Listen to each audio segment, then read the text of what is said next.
Hi. Now, I'm willing to bet if I went around the room and I asked how many of you have ever wanted to improve your quality of life, probably almost every hand would go up. And guess what? You are not alone. Americans spend almost $34 million annually on alternative health, anything from acupuncture to yoga. The self-improvement industry is currently valued at almost $10 billion. And of the roughly 10 million Americans living with serious and persistent mental illness, roughly 2/3 of those people elect to receive psychotherapy or counseling treatment. So, what do these numbers tell us?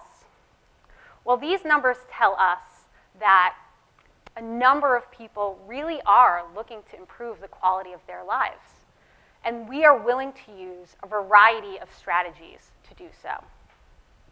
And that's exactly what I set out to do when I started going to my first yoga class about 14 years ago, and when I completed my yoga teacher training about 6 years ago. And finally, when I completed my master's degree and got my licensure in mental health counseling about 2 years ago. I wanted to find strategies to improve my quality of life and to help other people do the same. Now, being both a yoga teacher and a mental health counselor is a bit of an interesting experience.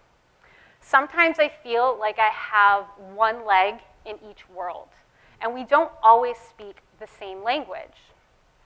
Now, in the mental health world, we operate largely from a medical model of treatment. In this model, we find diseases and we treat them. Criticisms for this model that we sometimes find in the yoga and holistic communities are that because we focus on treating the symptoms, sometimes we get the vibe that we focus on what's going wrong with people instead of what's going right. Or that we break people into parts instead of looking at them as a whole. And on the flip side, in the yoga community, we help people foster spiritual and personal development by learning strategies to help decrease your susceptibility to any mental illness or stressor in the first place. We look at treating the root of the unhappiness versus just treating the symptoms. But there are criticisms here, just like there are with anything. And in the mental health community, worst case scenario is that some people think that these yoga practices might be a little bit too woo-woo, as I like to call it. And in the best case scenario, people are actually very open to it, but they don't always understand the philosophy or the mechanisms with how yoga helps people to make these changes. But imagine if we really could integrate these two models and have proactive, supportive strategies to help improve the quality of our lives, and also techniques to help treat the distress or the symptoms when they come up. Now that, for me, would be a truly holistic model of treatment. And I'm here to tell you, as a yoga teacher and a mental health counselor, I actually don't think it would be that difficult, because I believe that these two systems have a lot more in common than you might think. So let me show you. This is the Ashtanga 8-limbed path of yoga. And historically, yoga teachers have used this as a pathway to enlightenment. In the mental health world, we would call this a treatment plan, a list of steps that we're going to take to help make you feel better. I'm not going to go into the nitty-gritty, but I want to give you a basic understanding so we can find where the similarities lie. Now, the first two steps of this 8-limbed path are known as the yamas and the niyamas. These are behaviors and attitudes that we cultivate to help ourselves improve our quality of life. And examples of behaviors that fall under these categories are things like nonviolence, moderation, and perseverance. The next step, asana, is what most people are familiar with when they think of a yoga class. These are the poses: downward dog, child's pose. After that, we cultivate what's called pranayama, or breath control, learning to change the way that we breathe. And I think of this being so helpful when we think of people who have something going on like anxiety, where we all know that feeling of not being able to catch our breath. The next step is known as pratyahara.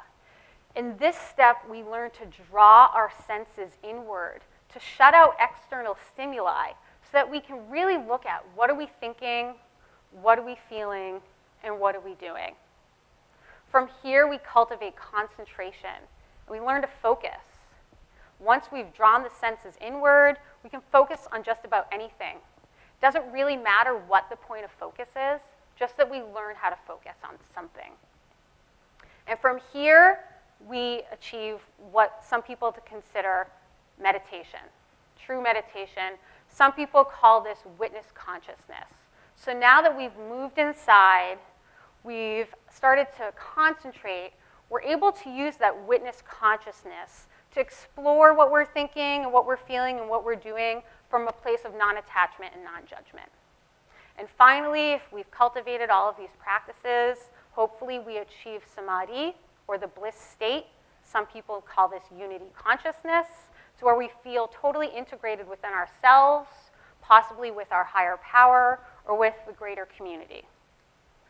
Now, how does this connect to evidence-based mental health treatment? I want to introduce you to cognitive behavioral therapy. This is one of the most widely studied forms of therapy. It was developed in the 1950s and 1960s and has been extensively researched to treat everything from anxiety to depression to OCD, PTSD, or even phobias of things like spiders, heights, or airplanes. And cognitive behavioral therapy basically says, if you change the way you think and you change what you do, you will change how you feel. And this is my favorite form of cognitive behavioral therapy, which takes that a step further.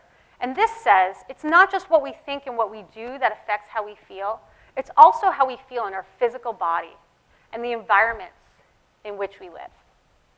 So having heard a little bit about both of these models, I want to ask you really, what is so different?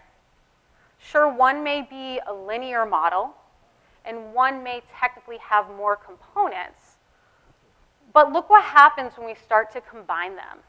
We start to see that this 8-limbed path actually has a lot to offer to change our emotional state. Through practices like the yamas and the niyamas, we learn to change our behavior. Through asana and pranayama, we alleviate the physical distress that can trigger things like anxiety or depression.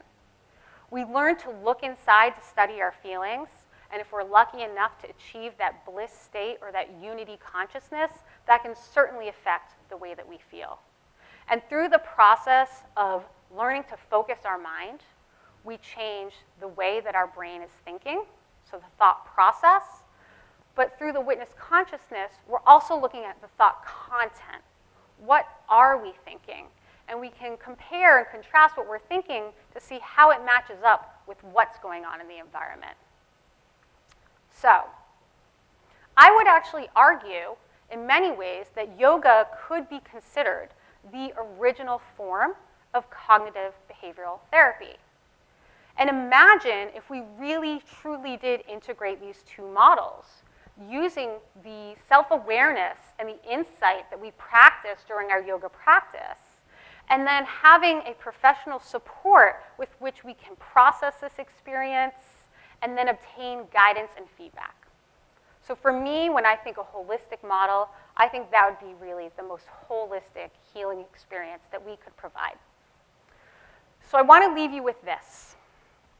I said in some areas that there are people out there who still believe that yoga may be a little bit woo-woo. I hope that you leave here today understanding why I believe that is not the case, and that you consider using these practices to help yourself heal, help yourself learn, and help yourself grow. Thank you.